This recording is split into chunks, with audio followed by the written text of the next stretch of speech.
Alors sous vos acclamations, nous invitons, je ne vais pas les présenter, il est de la maison, vous les connaissez, vous vous levez pour l'accueillir, l'apôtre Martin.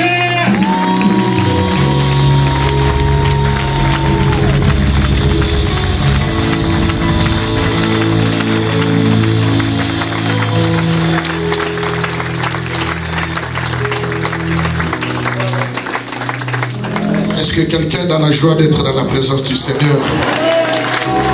Est-ce qu'on peut manifester réellement cette joie?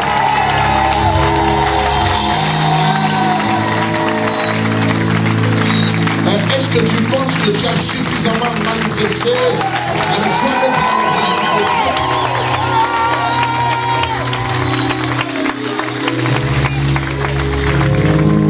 Dieu? Merci Jésus.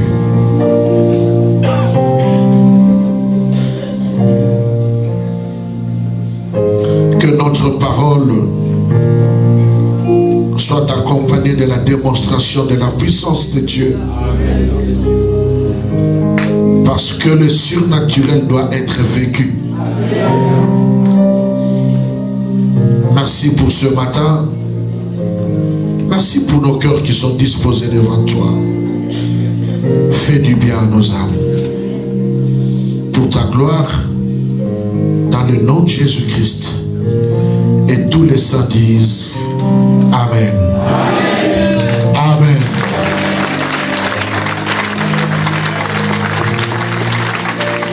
Nous prenons nos Bibles dans 1 Corinthiens chapitre 2.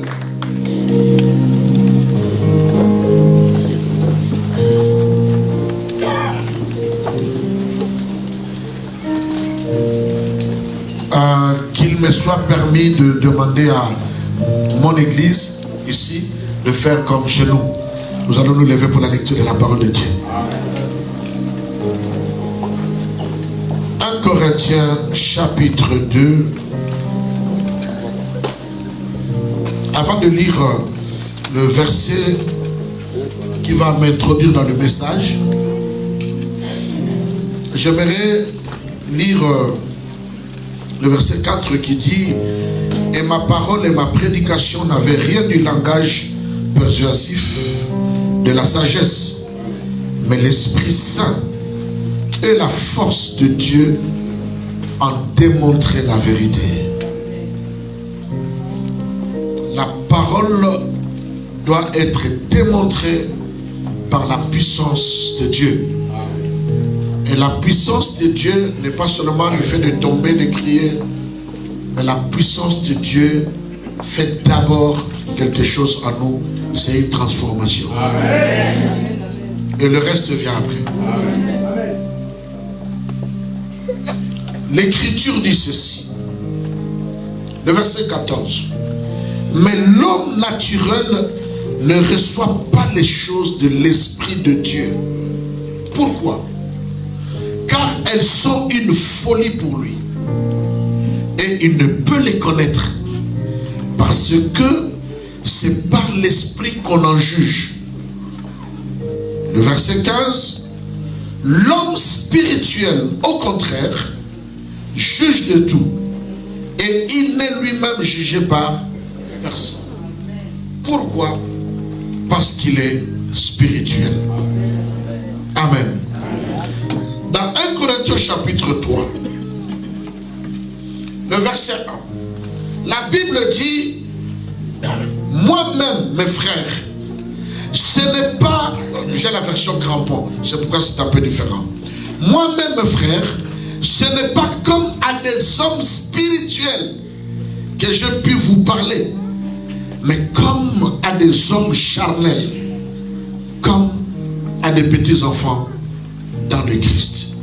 Prenons place. Dieu a parlé à son roi et que nous puissions mettre cette année sous le thème du surnaturel. Le surnaturel devrait être quelque chose de normal pour tout chrétien. Ça ne devrait pas être une surprise.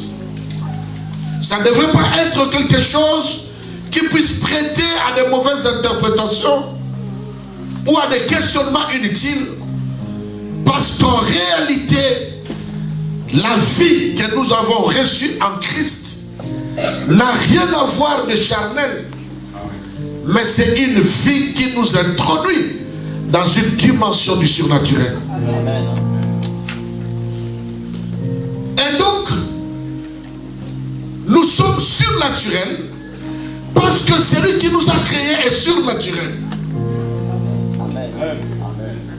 Ce que je vois, ce que tu vois, n'est qu'une enveloppe qui couvre le véritable moi. Et le véritable moi ne peut pas être touché, palpé par le naturel. Parce que le véritable moi est surnaturel.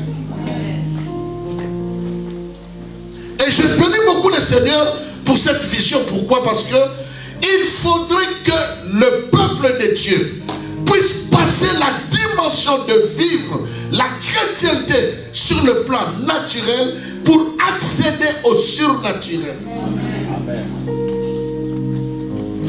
Il y a un groupe de gens qui vivent le surnaturel à tout bout de champ, alors qu'ils n'en ont pas droit. Je vais parler de tous ceux qui sont dans les sciences occultes, de tous ceux qui sont sorciers et autres. Ils vivent le surnaturel, ils pratiquent le surnaturel, ils font les choses dans le surnaturel, alors que le véritable propriétaire du surnaturel, c'est nous les chrétiens. Alléluia. Toute la Bible est surnaturelle. La parole est surnaturelle. Dieu est surnaturel. Le Saint-Esprit est surnaturel. Tu ne peux pas continuer à rester dans la dimension d'un homme naturel, même d'un homme charnel, sinon tu ne comprendras rien de ce qui est spirituel. C'est quoi le surnaturel? Le surnaturel, le surnaturel, c'est tout ce qu'on ne peut pas toucher sur le plan naturel. Le surnaturel, c'est tout ce qui est au-delà de ce qui est naturel. C'est la capacité de pouvoir fonctionner au-delà du temps et de l'espace. Le surnaturel, c'est la capacité de pouvoir fonctionner au-delà du temps et de l'espace. C'est la capacité de pouvoir fonctionner au-delà du naturel. Le surnaturel, c'est la capacité de pouvoir entendre ce que l'oreille naturelle ne peut pas entendre. Voir ce que les yeux naturels ne peuvent pas voir et toucher ce que le naturel ne peut pas toucher.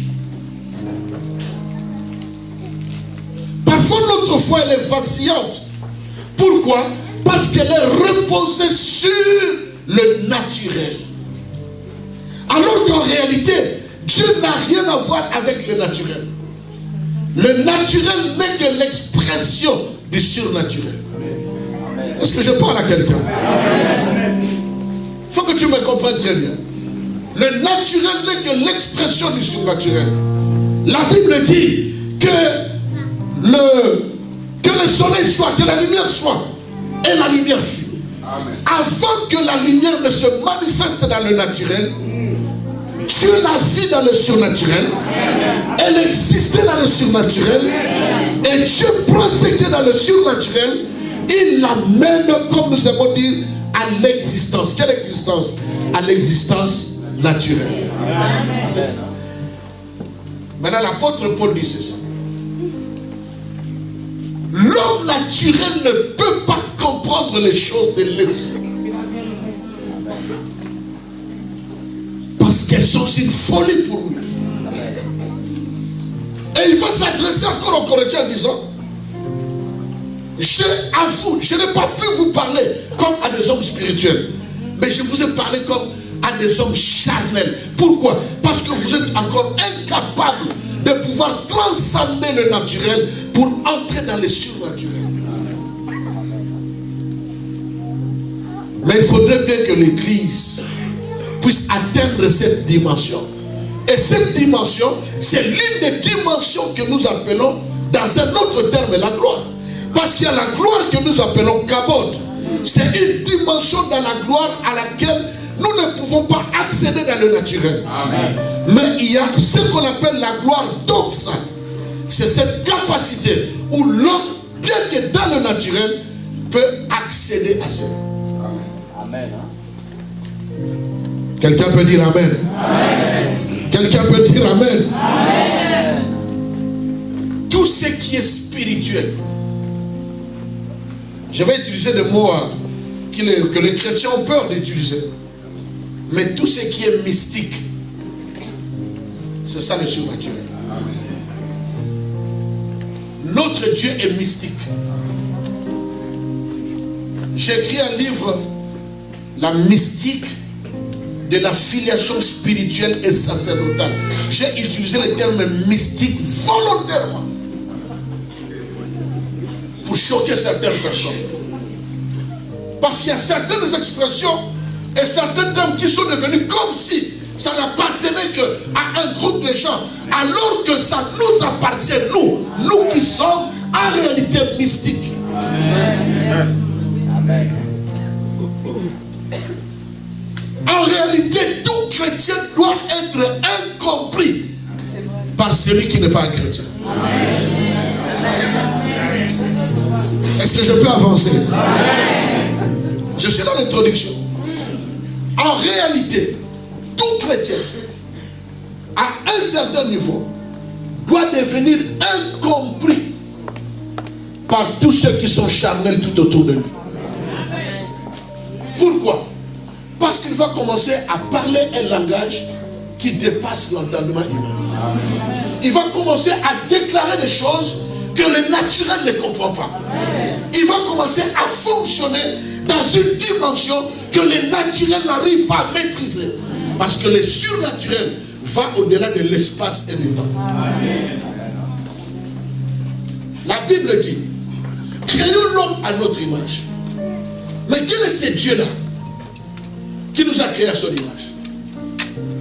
Combien de vous savent que Dieu n'a pas un corps masculin? Combien de vous le savez? On l'appelle Père non pas parce qu'il a un corps masculin, mais on l'appelle Père parce qu'il est la source de toute existence. Amen. Aux États-Unis, il y a un mouvement de femmes qui se sont dit, écoutez, Dieu n'est ni homme ni femme. Alors pour nous, Dieu, comme Dieu est esprit, pour nous, croyons que Dieu est une femme. Et ils ont tout changé. Elle prie même en disant, Dieu notre Mère qui est aux cieux. Que ton nom soit sanctifié. Parce qu'ils disent que Dieu est esprit et n'a pas de sexe. Dieu est appelé Père, non pas parce qu'il est un homme masculin, mais il est appelé Père parce que le terme Père, Patria, veut dire la source de toute existence. Mais ce Dieu est spirituel. Et quand il nous crée à son image, donc il nous a créé des esprits. Amen. Celui qui est assis à ta gauche et à ta droite, en réalité c'est un esprit. Et un esprit n'a pas d'âge. Un esprit n'est pas limité ni par le temps ni par l'espace.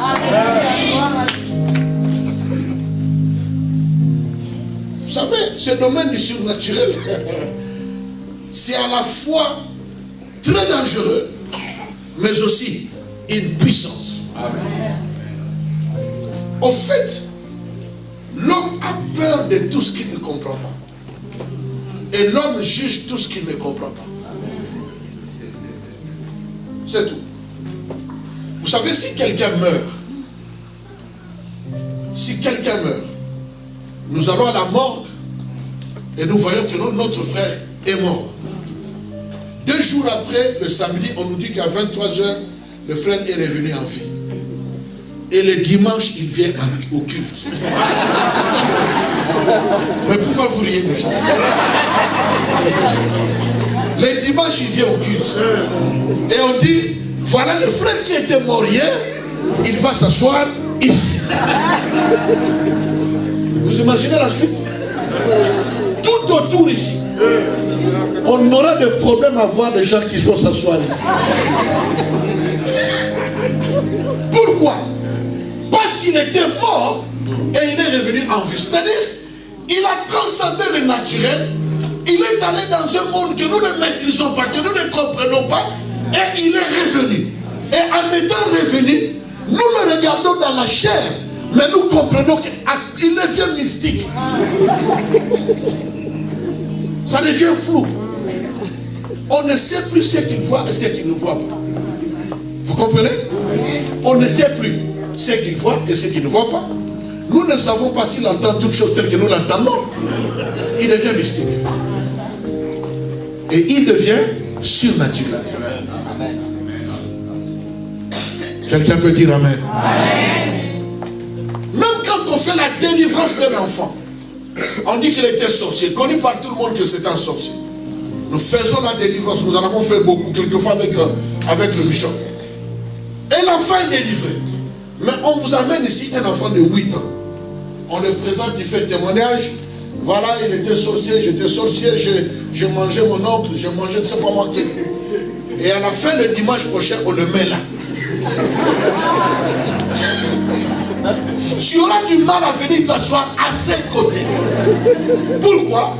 Parce que tu te souviens qu'il était sorcier. C'est-à-dire, quoi qu'il ait 8 ans, mais il est accédé dans des dimensions que tu ne maîtrises pas. Et à partir de ce moment-là, tu doutes de tout. Est-ce qu'il est réellement délivré? Même si tu es en train de prier en langue, en prophétisant, mais dès que tu ouvres les yeux et tu le vois à ses côtés, ça devient suspect. Mais qu'est-ce qui crée cela? C'est le côté surnaturel. Bien aimé dans le Seigneur, aussi longtemps que le diable sera convaincu que nous sommes encore charnels, il n'aura jamais peur de nous. Ni de nous, ni de nos prédications, ni de notre église, ni de nos prières, ni de nos intercessions, parce qu'il sait que nous sommes limités. Celui qui est naturel est limité. Il est limité par le temps.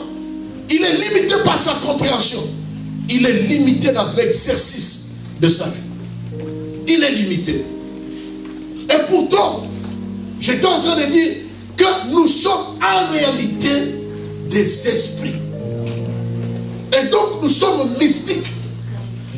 Imaginez qu'une maman va mettre au monde son enfant. Et quelques temps après, l'enfant va lui dire, femme, qu'y a-t-il entre toi et moi? Et l'enfant va lui dire, avant même qu'Abraham ne soit, je fus. Et vous êtes dans la même maison avec cet enfant-là. Maintenant, imaginez que vous devrez aller vous soulager à 1h du matin et l'enfant la sort. Vous comprenez là où je veux vous amener? Amen.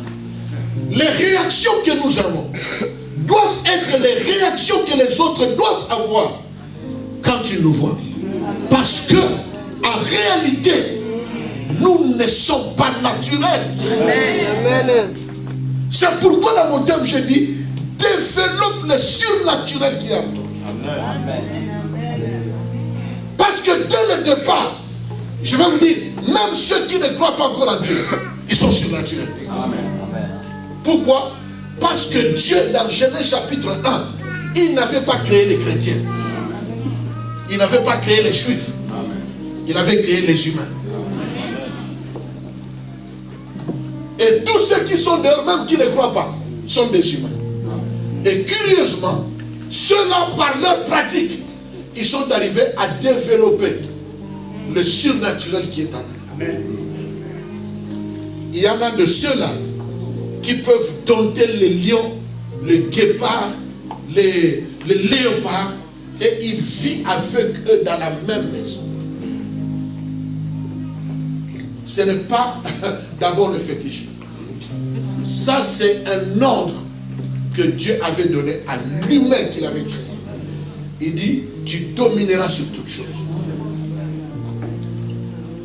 Tu domineras sur toutes choses. C'est spirituel. Parce que le spirituel domine sur tout ce qui est naturel. Et Dieu nous attend à cette dimension-là. Vous allez me poser la question, pourquoi développer le surnaturel en nous? La première raison, elle est simple.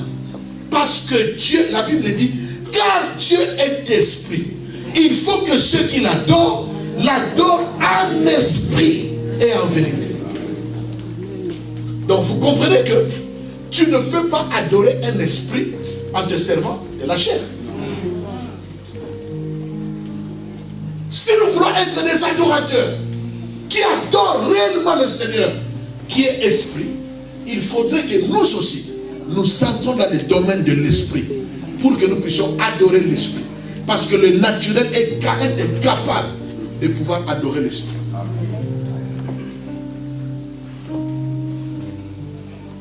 Quelqu'un dit Amen. Amen. Quelqu'un dit Amen. Amen. Il y a une deuxième raison. La deuxième raison, elle est simple aussi. C'est parce que nous-mêmes, nous sommes spirituels. Mais seulement, nous ne nous rendons pas compte de cela. Au point que nous prenons tellement soin de ce qui est naturel en nous et nous négligeons le côté surnaturel. La Bible dit, les méchants ne résistent pas dans la présence des justes. Mais nous sommes justes par l'esprit. Mais qu'est-ce que nous réalisons aujourd'hui? Ce sont les justes qui ne résistent pas là où il y a un méchant. Pourquoi? Parce que le méchant, il est dans le domaine spirituel que nous n'avons pas encore transcendé et nous croyons qu'il nous a fait du mal. Nous croyons qu'il est capable de nous faire du mal. Moi, j'ai toujours dit, tous les sorciers de mon village, ils peuvent venir dormir chez moi à la maison. Ce sont eux qui auront des problèmes et pas moi. Est-ce que je t'amène quelque part? Est-ce que je t'amène quelque part? Il y a un homme de Dieu qui est venu, un homme de Dieu de Paris, je ne vais pas citer son nom, un homme que Dieu a beaucoup utilisé aussi en France ici. Et une fois il est venu en Allemagne parce qu'il avait ses courses personnelles à faire. Il m'a appelé, j'ai dit, il n'y a pas de souci, tu peux venir passer le temps chez nous. Et il est venu. La première nuit où qu'il a passé chez nous, le Seigneur va lui révéler quelque chose. Le Seigneur va lui révéler que il y avait un groupe de gens méchants qui venaient et qui voulaient m'attaquer moi et attaquer notre maison. Et ces gens sont venus de loin jusqu'à arriver sur notre avenue. Mais quand ils sont arrivés sur notre avenue, ils avaient maintenant un problème. Ils ont retrouvé l'avenue, ils ont vu le bâtiment, mais ils ne voyaient pas ma maison. Ils ne retrouvaient pas, je peux citer son nom, le pasteur, et ils ne voyaient pas ma maison.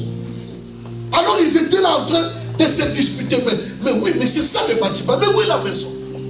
Mais c'est ça le bâtiment, mais où est la maison? Pendant qu'ils se disputaient, c'est jusqu'au vers 4h, 5h du matin, nous nous sommes réveillés, le pasteur s'est réveillé dans ce songe, et le songe avait pris fin. Et les méchants n'ont pas pu accéder. Le matin, quand il s'est réveillé, il m'a passé ce témoignage. Je lui ai dit ceci. Pasteur, je fais une petite prière de foi chaque fois avant de dormir. Je dis, Seigneur, je vais dormir. Je couvre ma maison dans le sang de l'agneau. Je rends ma maison invisible devant l'ennemi. C'est une petite prière simple, mais qui a un impact que tu ne peux pas supposer. Et j'ai eu le témoignage de la puissance de cette parole quand ce pasteur est venu. J'ai toujours fait cette prière par la foi que bon, ça va marcher. Mais cette fois-là, le Seigneur m'a envoyé un homme de Dieu, un homme de prière, qui m'a montré l'effet de cette prière. En fait, qu'est-ce qui se passe? C'est que par des voies surnaturelles, je fais disparaître ma maison chaque nuit.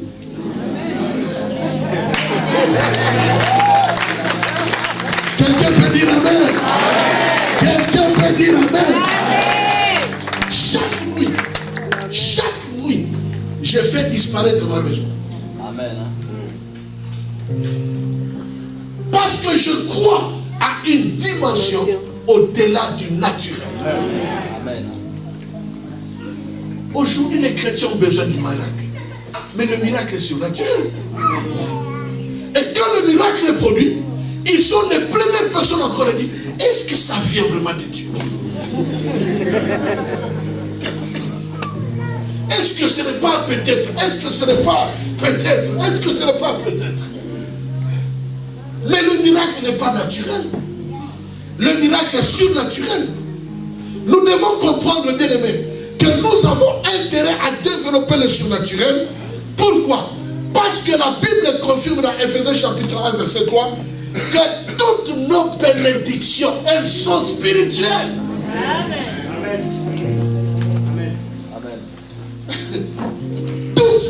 La Bible dit, car Dieu nous a bénis de toutes les bénédictions spirituelles dans les lieux célestes. Maintenant, comment vas-tu accéder dans les lieux célestes avec ton corps naturel? Comment peux-tu entrer en possession de tes bénédictions avec un corps naturel? Le corps ne te sert que d'enveloppe pour te permettre de fonctionner dans le naturel. Mais en réalité, tu es spirituel. Amen. De la même manière que tu développes ton corps, le naturel en toi, par la nourriture, par les repas, par les régimes, par que sais-je encore, tu as la capacité de pouvoir développer le surnaturel et devenir mystique même dans ta propre famille. Amen.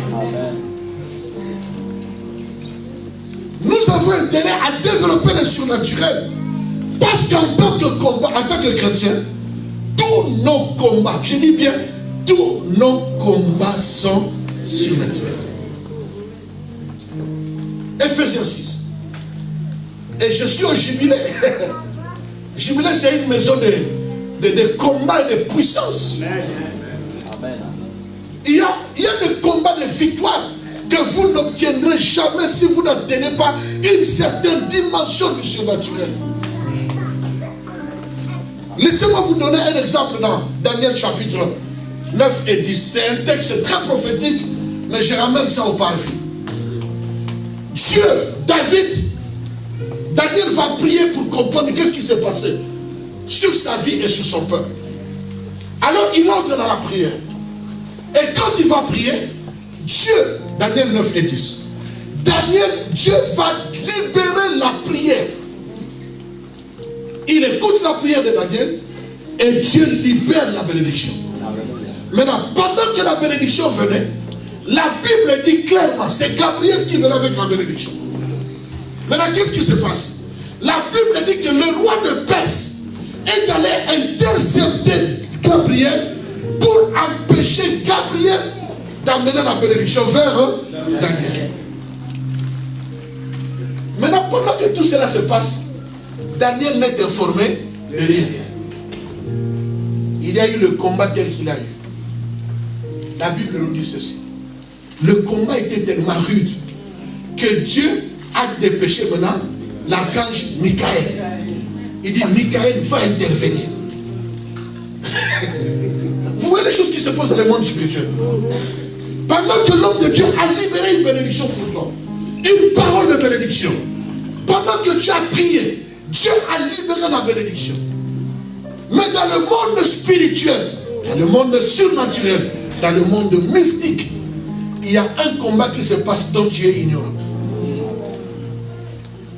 Gabriel amène la bénédiction, mais le roi de Perse l'intercepte.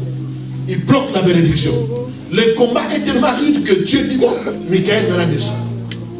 Et Michael descend pour combattre l'ennemi, le roi de Perse, et il prend la bénédiction et il ramène vers Daniel. Mais Daniel était dans quel état? La Bible dit, Daniel, sans le savoir, il a décidé de passer 21 jours dans les jeûnes et prières. Or, les combats aussi avaient pris 21 jours. Amen.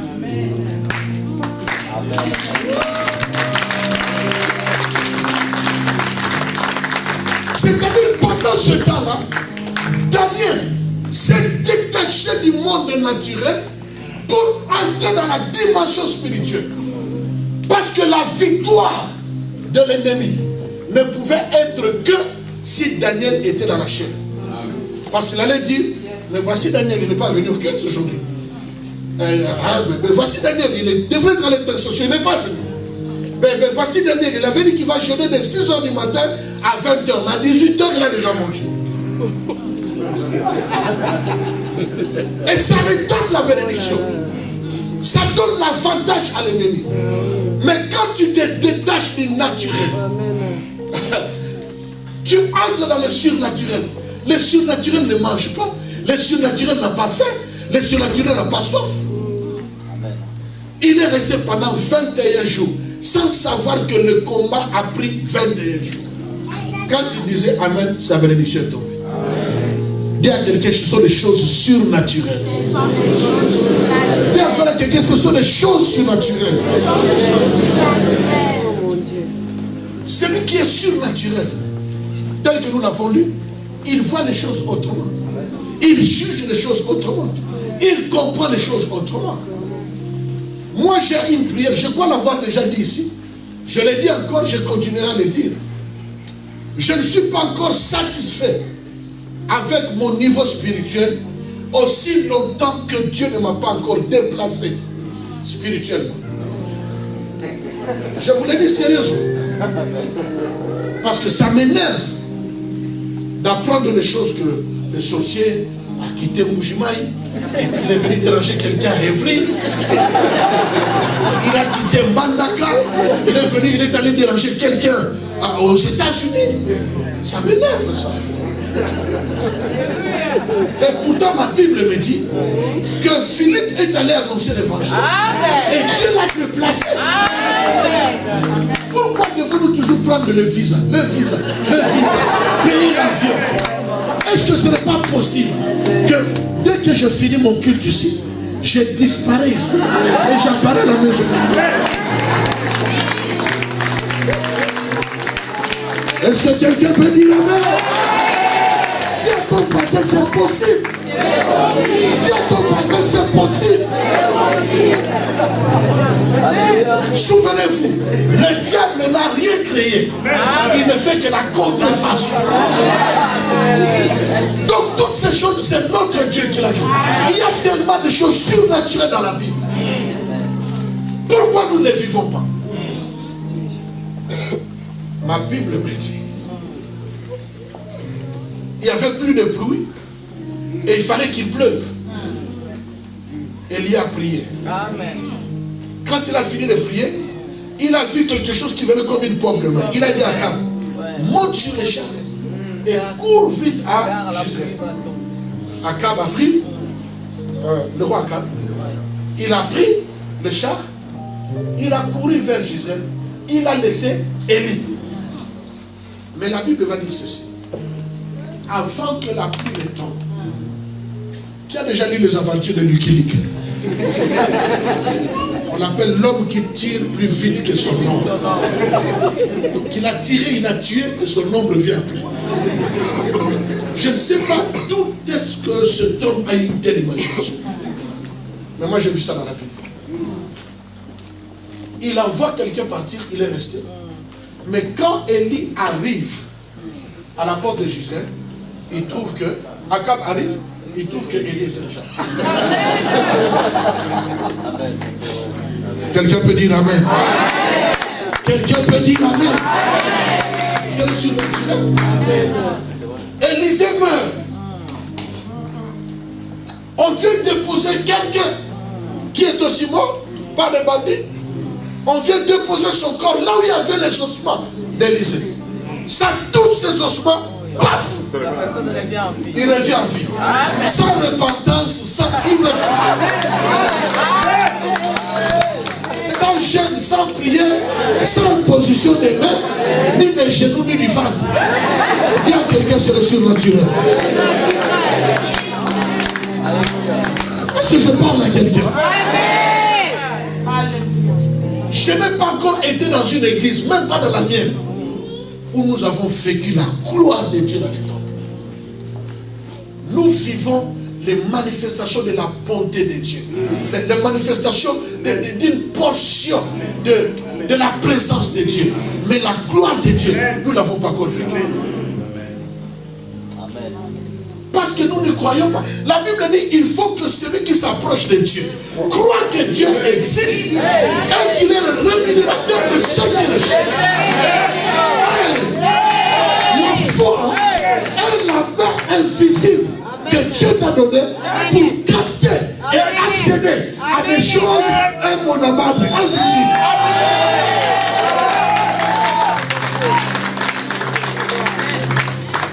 Alléluia. Jusqu'à quand resteras-tu un chrétien charnel, un chrétien bébé? Jusqu'à quand? Partout où je vais, je le dis. La Bible dit, Exode 3, Moïse faisait paître le troupeau de jetons. Et il entend une voix. Moïse, Moïse. Et Moïse s'est retourné. Quand il s'est retourné, il a vu un buisson ardent. Et de ce buisson ardent, il y a une voix qui sortait. Il dit, Moïse, voici, il y a ceci, il y a cela. Moïse aussi répond. Il dit, tu m'envoies? Il dit, oui. D'accord. Mais qui es-tu? La voix répond. Et après, il dit, bon, d'accord. Mais moi, je viens d'un monde où tous les dieux ont leur nom. Maintenant, toi, tu m'envoies. Je ne connais pas encore ton nom. Est-ce que tu peux me dire, c'est quoi ton nom? Va leur dire, je suis celui qui suis. D'accord. Bon, là, je suis content. Je suis d'accord. Mais quelle est la preuve? Vous comprenez ça? Amen. Quelle est la preuve? Moïse parlait avec Dieu face à face.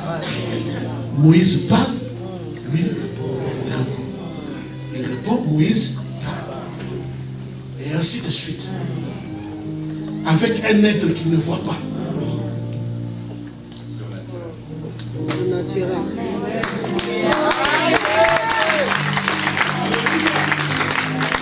Cette dimension de la spiritualité, la plupart des gens qui disent Dieu m'a parlé, c'est par supposition. Par supposition, par conviction de cœur. Après un songe, Dieu m'a parlé.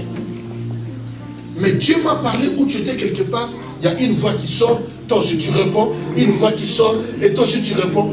Qui l'a déjà vécu? Et ma Bible me dit, Dieu n'a jamais changé.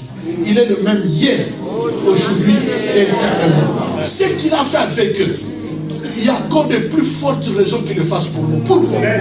Parce que tous ceux qui sont venus avant Actes des Apôtres chapitre 2 ne sont pas des enfants de Dieu. Ce sont des serviteurs de Dieu. Des serviteurs dans la maison de l'Éternel. Or, la maison de l'Éternel, c'est toi et moi. Donc, s'il parlait aux serviteurs, à plus forte raison, nous les enfants. Nous ne sommes pas seulement les enfants, mais il vit en nous. Il a fait de nous sa demeure. Comment nous ne pouvons pas parler chacun avec lui? Il y a quelque chose qui ne marche pas dans notre soi-disant spiritualité. Combien de nous voient encore des anges? Tout le monde est spécialiste de voir les démons. Je viens de moi à Castorama, je viens de moi à Leader. Quand je sortais les démons, tout le monde a fait l'expérience de voir les démons. Aucun chrétien n'a rencontré un ange. Est-ce que c'est normal? Non. La Bible dit, c'est Dieu qui crée en nous le vouloir et le faire. Amen. Si cette pensée est venue dans le cœur de l'homme de Dieu, de nous amener dans la dimension du surnaturel, c'est que Dieu veut nous amener quelque part. Mais sans un certain niveau du surnaturel, nous allons rater encore cette année. Pourquoi tu peux voir les démons, mais tu ne vois pas les anges? Pourquoi tu peux voir quelqu'un t'égorger, mais tu ne vois pas quelqu'un qui vient bercer ton cœur? Pour dire, je suis là, tu n'es pas le seul. Je marche avec toi. Gloire. Contrairement au principe physique, la Bible dit, Josué a prié et il a fait arrêter le soleil. C'est physiquement faux. Mais il a fait. Vous comprenez? Amen. Parce que ce n'est pas le soleil qui tourne autour de la terre. C'est la terre qui tourne autour du soleil. Mais lui, il a arrêté le soleil. Il a arrêté la terre. Josué est de même nature que nous. Pourquoi tu ne peux pas chasser de son bureau un homme qui dérange ton dossier? Quelqu'un a entendu ce que j'ai dit? J'ai dans mon église un frère, le frère Simon. Tous ceux qui sont avec moi le connaissent. C'est un frère serviable. Un frère, il est toujours prêt. C'est-à-dire, il est toujours là avec moi. J'ai même toujours dit, même si je devenais président de la RDC, parce que j'y crois encore. C'est lui qui sera mon chauffeur. Mais il était menacé par rapport à son séjour. Menacé qu'on puisse le rapatrier. Ça a commencé à me faire mal au fond de moi. Et un jour, je l'ai appelé, j'ai dit, frère Tiba, viens. Je l'ai pris, je l'ai tapé, ne sais pas moi, quelque part sur la main ou sur la tête. J'ai tapé, pam. J'ai dit, vas-y. Va au bureau sans rendez-vous. Tiens-toi devant la porte de ce monsieur. Dis-lui, monsieur, c'est pas moi, c'est encore quel nom, Schmitt ou quoi.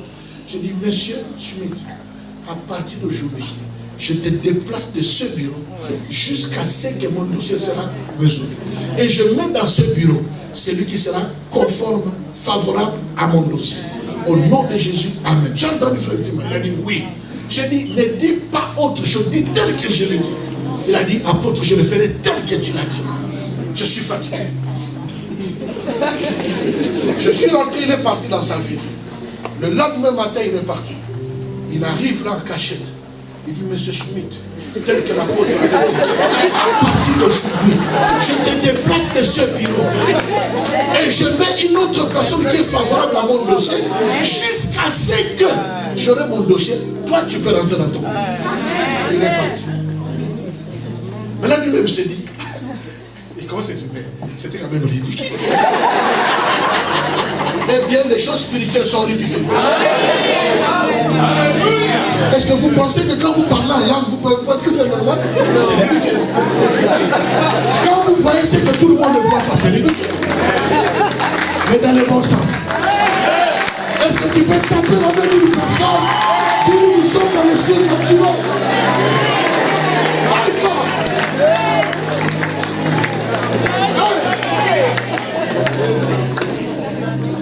La Bible dit, si c'est seulement pour les choses de ce monde que vous cherchez Dieu, vous êtes les plus malheureux. 2 jours après, papa aimé, il y a une lettre d'invitation. Il est convoqué par M. Schmitt. Il a pris la lettre, il dit, mais l'apôtre avait dit qu'on va la chercher. Mais c'est lui qui il a pris la lettre. Il est parti. C'était son tour. Dès qu'il entre au bureau, c'était la lettre de M. Schmitt. Mais celui qui le recevait, ce n'était pas M. Schmitt. Le monsieur l'a dit, mais j'ai checké ton dossier. Mais pourquoi ça traîne ici? Il a dit, bon, mais je ne sais pas, mais voilà. Il dit, c'est M. Schmitt. Il dit, non, M. Schmitt, il n'est pas là parce que le chef, le secrétaire du chef est en vacances et puis on l'a pris pour aller travailler là-bas. Il a dit quoi? Face. On lui a répété. Avant qu'il ne parle, pour lui c'était déjà fini. Le monsieur dit, je ne sais pas pourquoi ton dossier est tenu. Attends, Il est allé à gauche, il est allé à droite, pam, il est ressorti. Pam, pam, pam. Il lui donne son séjour. Il a son séjour jusqu'à aujourd'hui. Je voudrais dire à quelqu'un, par des voies surnaturelles, tu peux chasser quelqu'un de son bureau. Pour qu'on traite d'abord ton dossier. Après 5 jours, quand il est venu, on lui a donné son séjour, son document pour qu'il vienne retirer le document, parce qu'on donne d'abord la lettre, maintenant il fallait retirer le document. Quand il va retirer les documents, c'était M. Schmitt. Il n'avait plus rien à faire. Et M. Schmitt ne comprend pas qu'est-ce qu'il était en train de faire là. Mais c'était seulement, on l'a déplacé pour résoudre le problème d'un homme mystique. Par des voies mystiques. Quelqu'un peut dire Amen. Est-ce que tu crois des choses comme ça? La Bible dit, les disciples étaient dans la barque et ils ont vu quelqu'un venir marchant sur l'eau. C'est naturellement impossible. Un homme physique ne peut pas marcher sur un corps liquide. C'est impossible.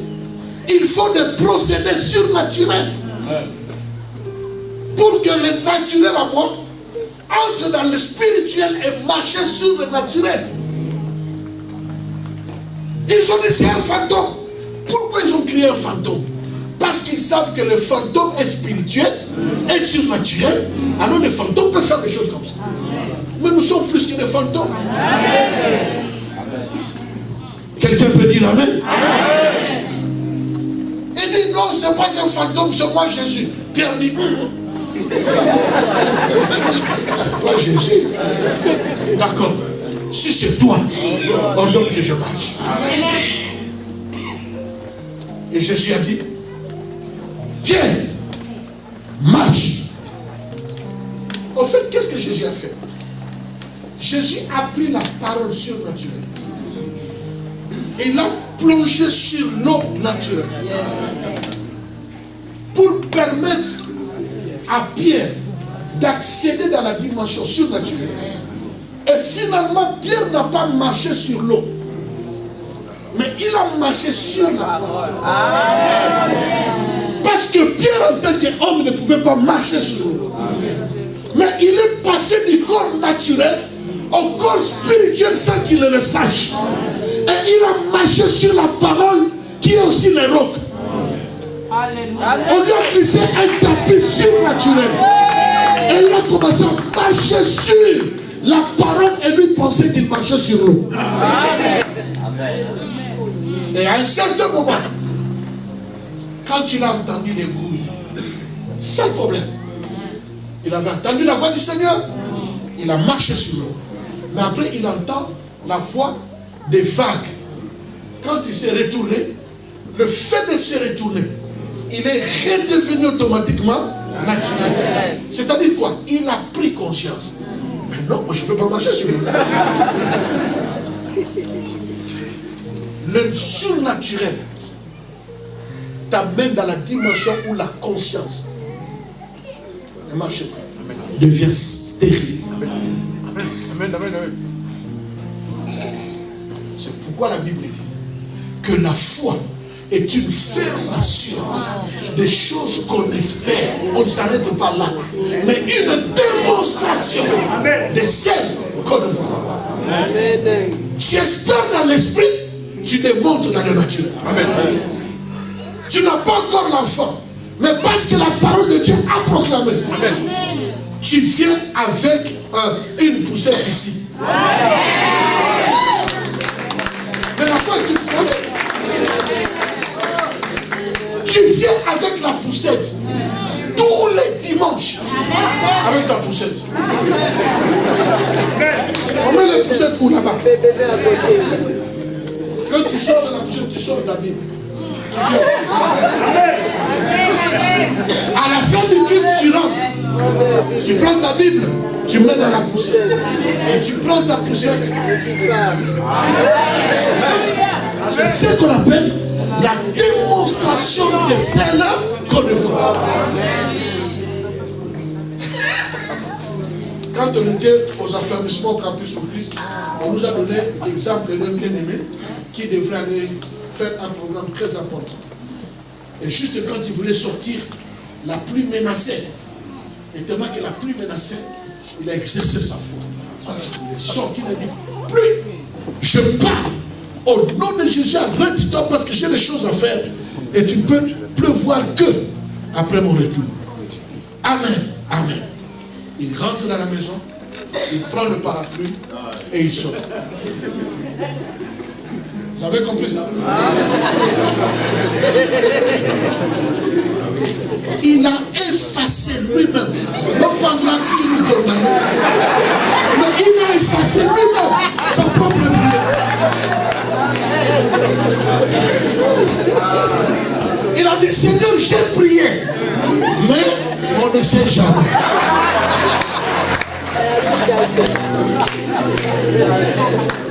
Le doute te bloque d'accéder dans des dimensions surnaturelles. Parce qu'on n'accède que par la foi.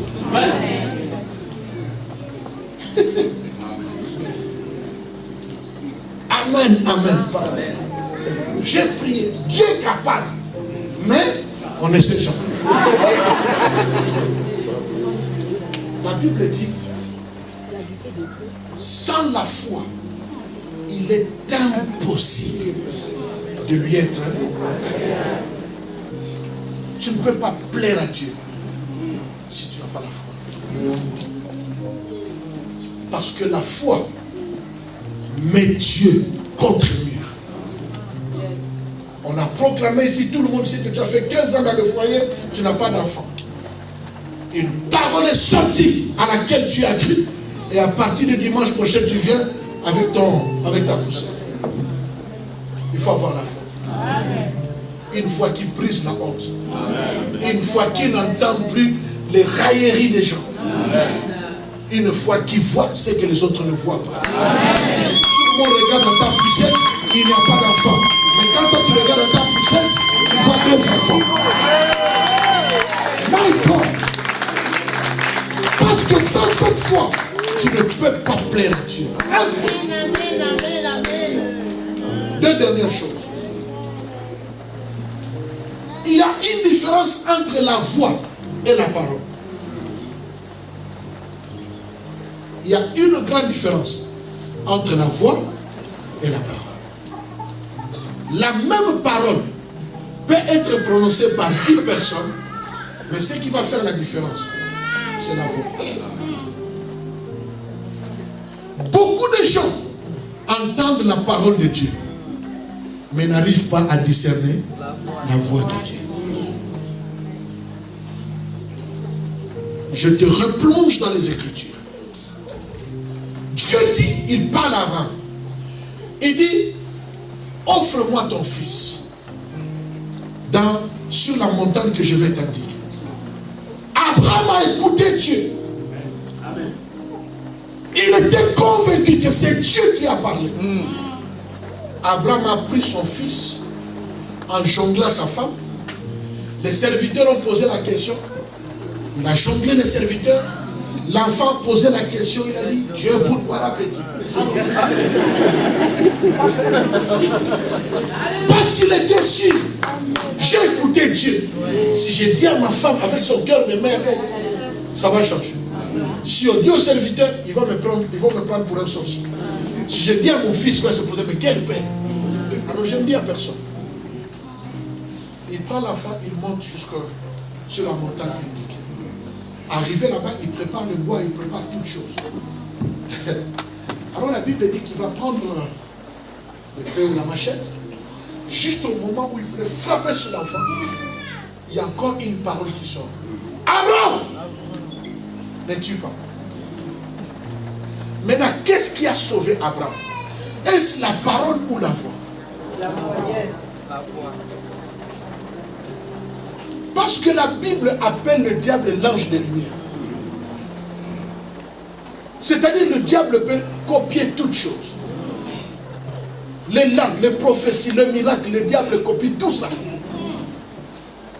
Mais ce qui va faire la différence, c'est ta capacité de reconnaître la voix de Dieu.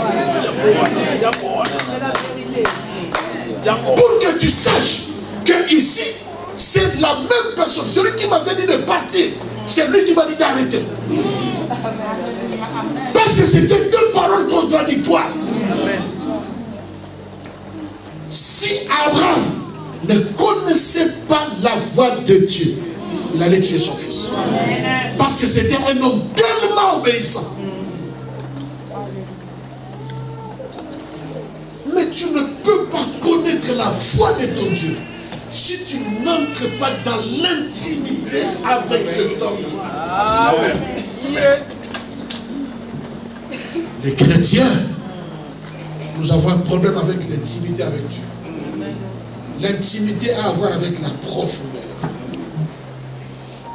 La profondeur de la connaissance. C'est-à-dire, l'autre n'a plus besoin de parler pour que tu comprennes ce qu'il est en train de dire.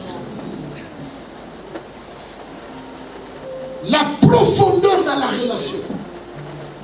Notre vie chrétienne est devenue superficielle. Il n'y a plus de profondeur dans nos relations avec Dieu.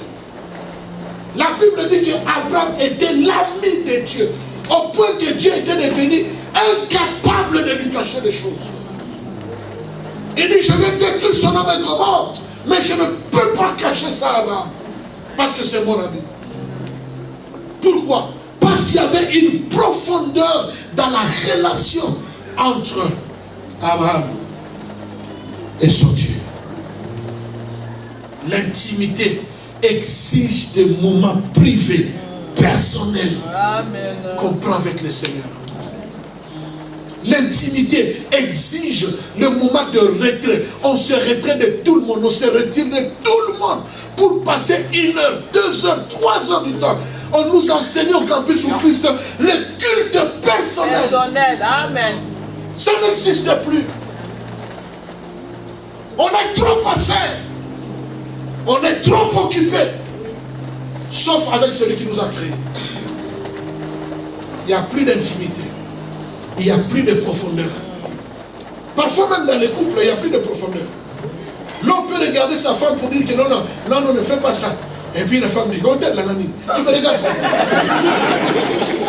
Alors que c'est un message codé pour que les visiteurs ne viennent. Pourquoi? Parce qu'il n'y a pas d'intimité. L'homme est trop chargé dans ses affaires. La femme est trop chargée dans ses affaires. Il n'y a plus d'intimité ni entre le couple, ni entre les parents et les enfants. Les visiteurs peuvent être là. Les enfants sont au salon en train de faire ceci du temps de l'enfant. Télévision, sur du temps de l'enfant. Pas 1500 choses. Maintenant tu regardes tes enfants pour qu'ils comprennent qu'ils doivent aller dans leur chambre. Et il peut te dire, papa, tu me regardes beaucoup.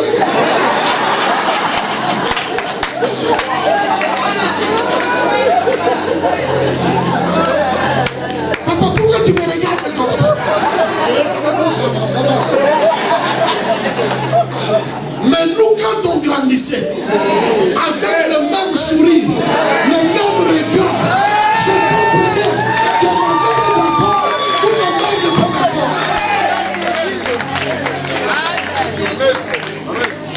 Mais la génération d'aujourd'hui, il faut taper son va dans les jambes.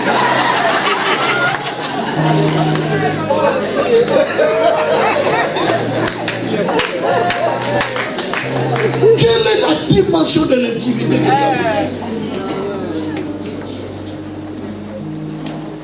Sans la profondeur dans la relation avec Dieu, tu ne comprendras jamais comment il parle et tu ne l'écouteras jamais. Une fois, quelqu'un est venu chez moi. Oh, tu es fatigué comme ça? Il dit, oui, papa. Je viens de passer 4 heures du temps dans la présence de Dieu.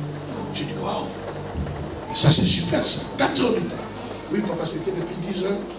Je suis allé dans ma chambre jusqu'à 14 heures. J'ai prié, c'était important. Je sais très bien. Je lui ai dit alors, dans ces 4 heures du temps là, Qu'est-ce que tu as fait? Il dit, papa, j'ai bombardé. J'ai bombardé. J'ai parlé, j'ai prié. J'ai parlé, j'ai prié comme je n'ai jamais parlé. J'ai prié, j'ai prié, j'ai prié. Il ne restait plus que ma sueur se transforme en goutte. J'ai prié, j'ai prié, j'ai prié. J'ai dit, ah bon? Et à la fin, j'ai dit Amen. Quand j'ai senti que je n'avais plus rien à dire, j'ai dit Amen. C'est pourquoi j'ai donné vraiment à Dieu tous mes dossiers. Je lui ai dit, tu n'as rien fait. Il m'a dit quoi? J'ai dit, tu n'as rien fait du tout. J'ai dit, imagine que tu viens me voir pour me parler. Tu parles pendant 4 heures du temps, dès que tu finis, tu t'en vas. Et après, tu as besoin de ce que moi je vais dire. J'ai dit, tu vois ce que tu as raconté pendant 4 heures du temps. Dieu connaît ça beaucoup plus précisément que toi. Mais ce dont tu avais besoin, dans ces 4 heures-là, prendre ne fût-ce qu'1 heure du temps à l'écoute de Dieu. Bien aimé, je vous dis ce que j'ai vécu en Chine. Quand on arrive à développer l'écoute de Dieu, à un certain moment, tu peux entendre dans ta chambre quelqu'un te parler. Tu me parles, tu es seul. Tu te concentres, tu entends une voix. Bien aimé, Dieu parle encore. Amen. Pas seulement dans la prédication, pas dans la prophétie, dans l'intimité, dans la chambre. Une voix peut apparaître. Amen. Et te parler clairement. Amen. C'est la vérité. Je parle des choses surnaturelles. C'est possible. Amen. Mais le problème c'est quoi? On n'est pas concentré. Nous avons chargé notre esprit avec des matchs de football, avec les films de Nigeria. Même quand moi je connais quelqu'un et il ne comprend pas l'anglais. Mais il peut t'expliquer tous les films de Nigeria. Ma soeur. Et il te donne même l'exemple. Il dit que non, celui-là c'est le cousin de tel. Mais il ne parle pas anglais. Dès que vous sentez dans la prière, ce sont les acteurs là de films qui passent. Mais demandez à la même personne de te réciter 5 versets par cœur. Rien du tout. Quelle est la dimension de ton intimité avec Dieu? Si tu ne développes pas l'intimité avec Dieu, tu n'écouteras pas Dieu. Tu ne sentiras jamais quand Dieu bouge quelque chose en toi. Tu ne le sentiras pas. Et tu ne sauras jamais agir dans le temps et dans la ligne de Dieu. Et à cause de cela, on peut beau prêcher, faire des miracles, tu resteras naturel.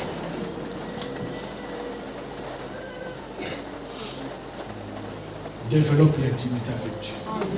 Dernière chose, l'onction. Dites après moi l'onction. Mon fils, que Dieu te bénisse. J'ai beaucoup aimé le message que tu as donné.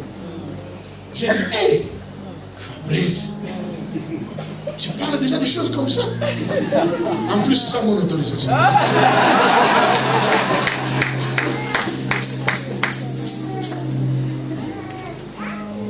L'onction sont 2 choses. Fabrice a dit ceci. Entre dans ta destinée, dans ton, par l'onction. Qu'est-ce que cela veut dire? On ne prend pas l'onction, on ne reçoit pas l'onction dans la prière. Ça va vous choquer. On ne reçoit pas l'onction dans la prière. Tu peux aller prier pendant 40 jours quelque part, tu ne recevras pas l'onction. Mais si tu as l'onction, tu vas soigner et développer et cultiver ton onction. Pourquoi? Parce que l'onction est premièrement une portion de la divinité en toi. Et cette portion de la divinité en toi te qualifie dans un domaine. Est-ce que je me fais comprendre? L'onction est une portion de la divinité en toi. Et cette portion te qualifie dans tel ou tel autre domaine. C'est-à-dire quand tu t'appelles apôtre, l'onction est liée à l'apôtre. Parce que l'appel est là, automatiquement Dieu te qualifie comme apôtre. C'est ça l'onction. Maintenant, tu dois entrer dans l'intimité, dans la prière, dans le jeûne et toutes ces choses pour cultiver justement cette onction afin que cette portion de Dieu qui est en toi, ce qui te rend surnaturel, agisse dans une manière que les autres ne peuvent pas comprendre. Tu ne peux pas aller prier pour avoir l'onction de l'apôtre si tu n'es pas appelé comme apôtre. Parce que l'apôtre, c'est une qualification liée à l'appel. Et c'est ça qu'on appelle l'onction. Maintenant, Dieu en toi agit comme apôtre. Dieu en toi agit au travers d'un don spirituel. Donc si tu ne connais pas le domaine de ton onction, tu ne sauras pas quoi cultiver, quoi développer. Et dans ce domaine, tu ne seras jamais surnaturel. Parce que c'est dans ce domaine-là que tu vas manifester ton surnaturel.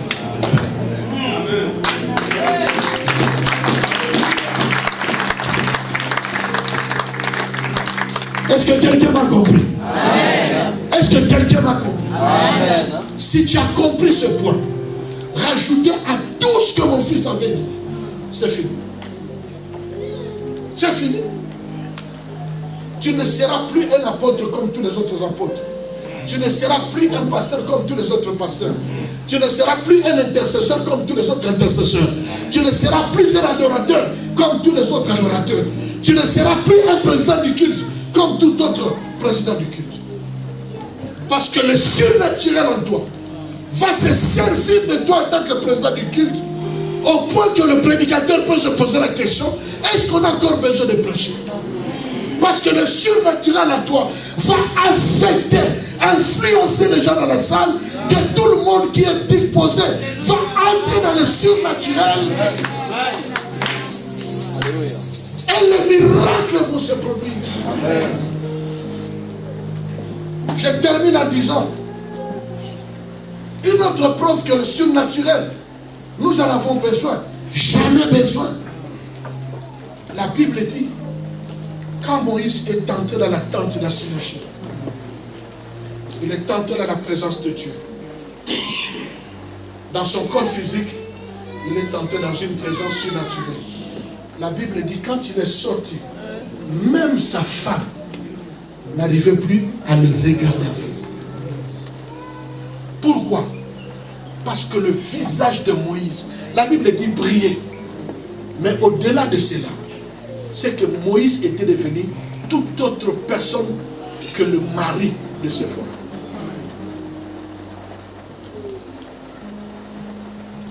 Mais nous pouvons sortir des jeûnes de prière de 40 jours. On est toujours comme ça. Personne ne nous regarde, personne n'a peur de notre présence. Parce qu'il y a un côté surnaturel qui ne marche pas.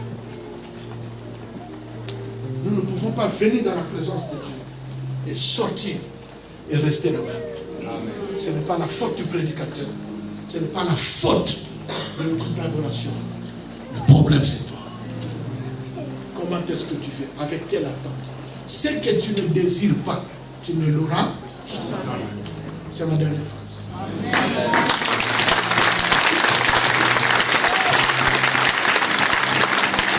Ce que tu ne désires pas, tu ne l'auras jamais.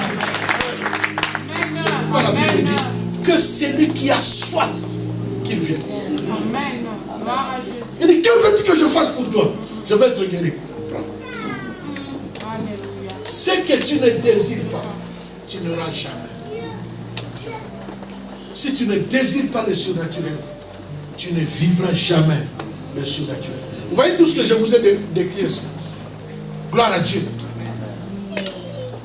Mais le surnaturel mérite d'être vécu. Amen. Il faut que tu commences à donner des expériences où tous les hommes naturels tout autour de toi et les chrétiens charnels ne vont plus jamais comprendre. Je vous dis, ma petite soeur de mon épouse est ici. Moi, si ma femme, pour que je sache que ce jour-là, mon domaine surnaturel ne fonctionne plus trop bien, c'est si ma femme, juste commence à me voir normal. Là, je dis, hey, il y a un problème avec moi. Parce que je veux toujours garder une dimension où je sois toujours une surprise pour ma femme. Parce que dans la chair, je suis son mari. Mais dans le surnaturel, je n'ai rien à voir avec elle. C'est ma fille spirituelle. Donc il faut que ce côté mystique reste. Même par moments, on se croise par la porte et tremble pas parce qu'il y avait l'onction. C'est que ça marche encore.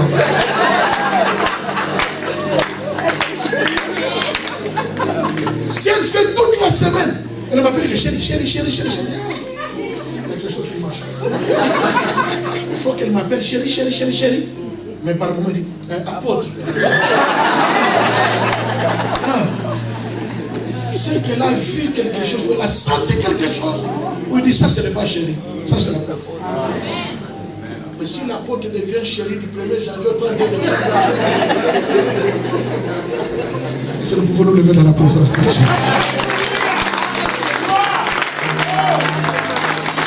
Est-ce que le groupe d'adoration peut venir? Personne n'est comme lui. Personne n'est comme lui. Personne.